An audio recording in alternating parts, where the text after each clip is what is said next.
സ്ലീബാത്തോളിന്മേൽ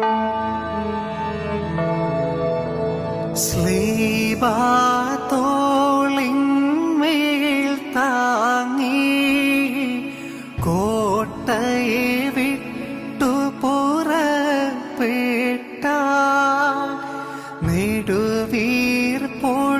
നിലവിളി കൂട്ടാൻ മേളി ചെബറായങ്കനമാർ അറിയും നോരെ വരുമൊന്നീ ചകലത്തായി നിന്നാൾ ജനനീ ബഹുസങ്കടവും വ്യാകുലവും നമ്മുടെ കർത്താവ് സഹിയോൻ കോട്ടയുടെ ഉള്ളിൽ നിന്ന് പുറപ്പെട്ടപ്പോൾ തന്റെ സ്ലീബായെ തോളിൽ വഹിച്ചു. സങ്കടത്തോടെ തന്നെ കുറിച്ച് കരയുവാൻ എബ്രായ സ്ത്രീകൾ കൂട്ടം കൂട്ടമായി കൂടി വന്നു. തന്റെ മാതാവും അവളെ അറിയുന്ന എല്ലാവരും ദൂരത്ത് നിന്നിരുന്നു.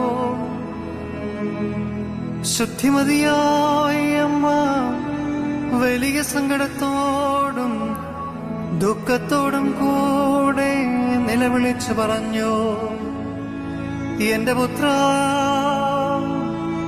നീ എവിടേക്ക് പോകുന്നു? എന്റെ വാത്സല്യവാനേ, നീ എവിടേക്ക് പോകുന്നു? ഇവർ നിന്നെ എവിടേക്ക് കൂട്ടിക്കൊണ്ട് പോകുന്നു? ഇപ്രകാരം മാടപ്രാവിനെ പോലെ കുറുകിക്കരയുവാൻ തുടങ്ങി. അയ്യോ,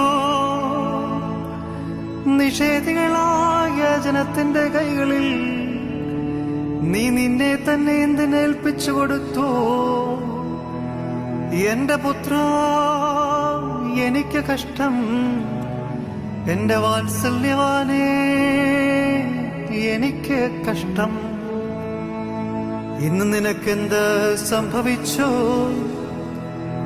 ഞങ്ങൾക്ക് വേണ്ടിയുണ്ടായ നിന്റെ കഷ്ടാനുഭവം ഞങ്ങളെ പ്രതിയുള്ള നിന്റെ താഴാഴ്മയും വാഴ്ത്തപ്പെട്ടതാകുന്നു.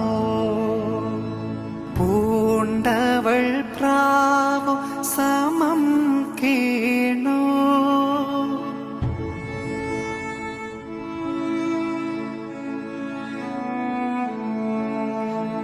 എങ്ങിൻ മകനെ വത്സലനെ, എങ്ങിവർ നിന്നെ നയിക്കുന്നു.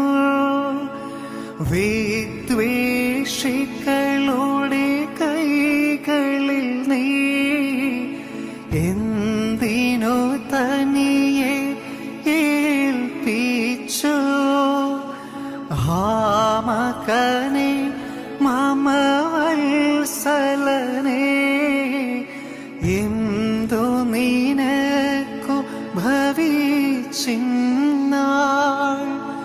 ഞങ്ങൾക്കായി ഉളവായൊരു നിൻ വ്യഥയും താഴ്മയും അതിധന്യം. എന്റെ ദൈവമേ, എന്റെ ദൈവമേ, നീ എന്നെ കൈവിട്ടത് എന്തിന്? ഇന്നാൾ ശ്രാപികൾ കാദീശ് കാദീശെന്നേവം വാഴ്ത്തുന്നോനെ, തൂക്കുക തൂക്കുക എന്നാർത്തു കായാപകണ കുറിയേലായിസോ. ഇന്നാൾ ക്രോപകൾ മഹിതം ബഹുമതി താവകമെന്നാർക്കുന്നോനെ, നീക്കുക നീക്കുക എന്നുഴവി ശബ്ദജനങ്ങൾ കുറിയേലായിസോ. സോ ഇന്നാൾ ദുരിതം സിയോനെ ദേവാത്മജനെ കുശിപ്പോളെ സഭ